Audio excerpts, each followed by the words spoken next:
You know how it is. Every time there's a new government budget, the airwaves are suddenly full of business leaders telling us it's either the best thing ever or a complete disaster.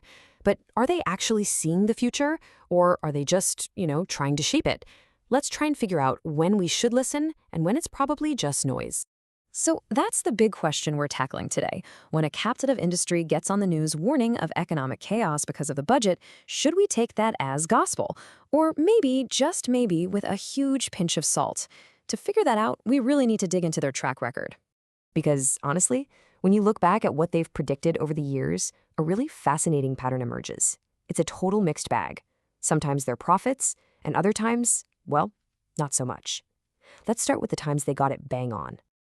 And to be fair, there have been some absolutely crucial moments where the business community saw the train coming down the tracks way before the politicians did, and they were 100% right to sound the alarm. Just look at these. In '92, they were shouting that sky-high interest rates would choke off growth. Correct. In 2010, they warned that massive spending cuts would mean people had less money to spend. Correct again. And then in 2022, they immediately saw that huge unfunded tax cuts would completely spook the global markets. On all three, they were painfully right. Right, but now let's flip the coin. Because for every time they nailed the prediction, there's another moment where the dire warnings of doom and gloom turned out to be, well, maybe just a little bit of a dramatic overreaction. And this is the other side of the story. When the minimum wage was brought in, the prediction was mass unemployment. It didn't happen. When Scotland banned smoking in pubs, the hospitality sector warned it was the end of the world. It wasn't. And when the national living wage was introduced, what did we hear? Yep, predictions of huge job losses. What actually happened? Employment went up. Okay, so this leads us to the most obvious question, right? Why are they sometimes so right and other times so wrong? Is it just random? Is it a coin toss? Well, actually, when you unpack it, there are some pretty clear reasons for this. It really boils down to four things. First, just basic uncertainty. Businesses hate change, so they plan for the absolute worst-case scenario. Second, it's a lobbying tactic, isn't it? You predict disaster to try and scare politicians away from a policy you don't like. Third, it's about short-term thinking. Businesses see the immediate cost, and that can totally blind them to any long-term benefits. But it's this last one that's the most important. When the warnings are about real market risks, things like the stability of the pound or government debt, that's when you really need to sit up and pay attention. And this gets us right to the heart of it. If you ask a business leader what they want from a budget, they'll probably say something like tax cuts. But the evidence shows what they truly want is something much simpler and, frankly, a lot more boring.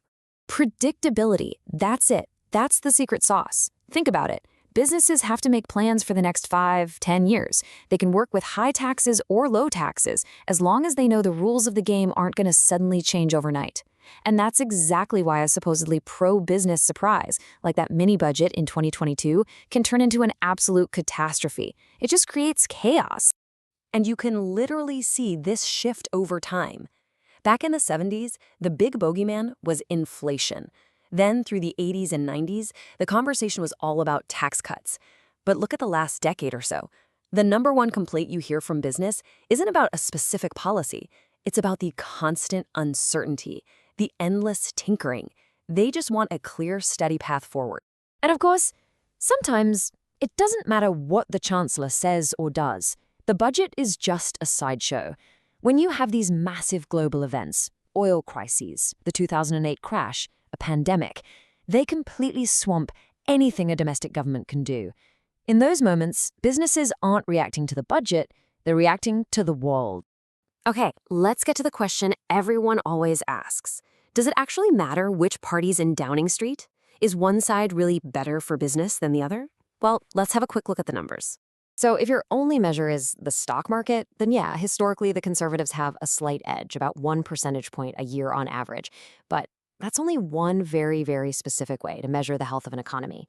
Because if you change the metric to something like overall economic stability, just keeping the ship steady and avoiding recessions, the data actually swings the other way, slightly favoring labor. Now, the sources are quick to point out that a lot of this can just be down to pure luck and global timing, but it really goes to show there's no simple answer here.